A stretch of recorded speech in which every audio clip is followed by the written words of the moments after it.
Me despidieron, sin saber lo que realmente hacía. El día que me despidieron, nadie levantó la voz. No hubo discusión, ni acusaciones, ni siquiera un momento incómodo que pudiera recordar después. Solo fue una reunión corta. Mi jefe me pidió que pasara a su oficina. Cerró la puerta, se sentó frente a mí y, con un tono que parecía ensayado, me dijo que la empresa estaba reorganizando prioridades. No es algo personal, añadió. Solo estamos tomando decisiones estratégicas. Recuerdo que asentí. No porque estuviera de acuerdo, sino porque en ese momento entendí que discutir no cambiaría nada. Trabajé ahí durante casi 6 años. Nunca fui el empleado más visible. No era el que hablaba más en reuniones, ni el que aparecía en las fotos de la empresa cuando celebraban logros. Pero era el que solucionaba los problemas cuando nadie más podía. Ese tipo de trabajo casi nunca se nota. Es el trabajo que pasa desapercibido cuando todo funciona, y que solo se vuelve evidente cuando deja de hacerse. Cuando me levanté de la silla ese día, mi jefe extendió la mano. Te deseo suerte, dijo. Y así terminó todo. O al menos, eso pensaban ellos. Durante los primeros días después del despido sentí una mezcla extraña de cansancio y alivio. Había pasado años resolviendo crisis que nadie sabía que existían. Problemas técnicos, errores en procesos, clientes que estaban a punto de irse y que yo lograba retener sin hacer ruido. Nunca pedí reconocimiento. Me bastaba con que las cosas siguieran funcionando. Pero ahora ya no era mi problema. La primera semana decidí no pensar demasiado en el trabajo. Dormí más de lo que había dormido en años. Sin embargo, algo curioso empezó a pasar. El segundo día después de mi salida recibí un mensaje de un antiguo compañero. Oye, ¿tú sabes por qué el sistema dejó de sincronizar los pedidos? No respondí. No por rencor, sino porque ya no tenía obligación de hacerlo. Al día siguiente llegó otro mensaje. ¿Recuerdas ese script que corría cada madrugada? Parece que ya no funciona.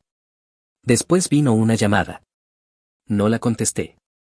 Con el paso de los días, los mensajes se hicieron más frecuentes. No eran reclamos. Eran preguntas.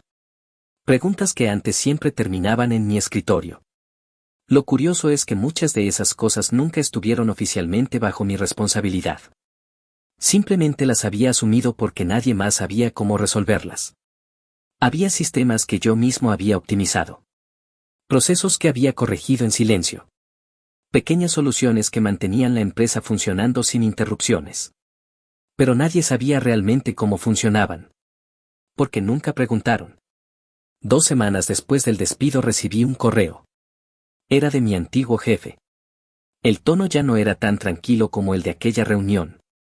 Decía que habían detectado varios problemas inesperados desde mi salida. Nada grave, según él, pero suficientes para afectar el funcionamiento diario. Terminaba con una pregunta simple. ¿Podríamos hablar? Leí el correo varias veces. No sentí enojo. Tampoco satisfacción. Solo una especie de calma extraña. Durante años había trabajado sin que nadie notara lo que hacía realmente. Ahora lo estaban descubriendo, pero demasiado tarde. Decidí no responder de inmediato.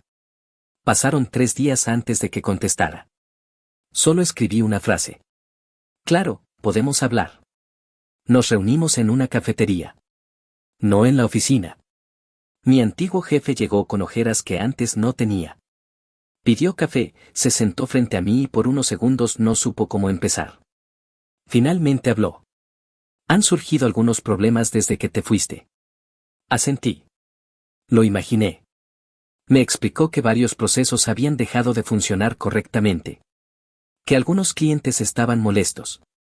Que el equipo estaba teniendo dificultades para entender cómo se manejaban ciertas tareas. No lo dijo directamente, pero el mensaje era claro. No sabían cómo reemplazar lo que yo hacía. En algún momento suspiró y dijo. Creo que no entendíamos del todo tu rol aquí. Esa frase me hizo pensar en todos esos años trabajando en silencio.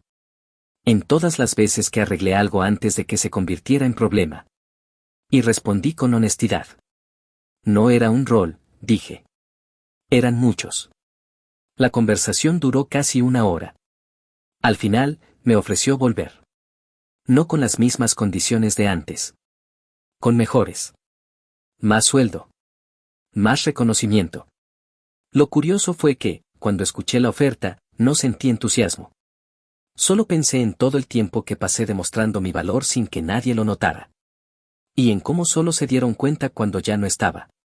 Le agradecí la propuesta. De verdad lo hice. Pero le dije que no. No por orgullo. Ni por venganza.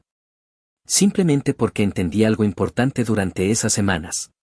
El problema nunca fue que no valoraran mi trabajo. El problema fue que yo mismo acepté trabajar durante años sin que lo valoraran. Nos despedimos con respeto.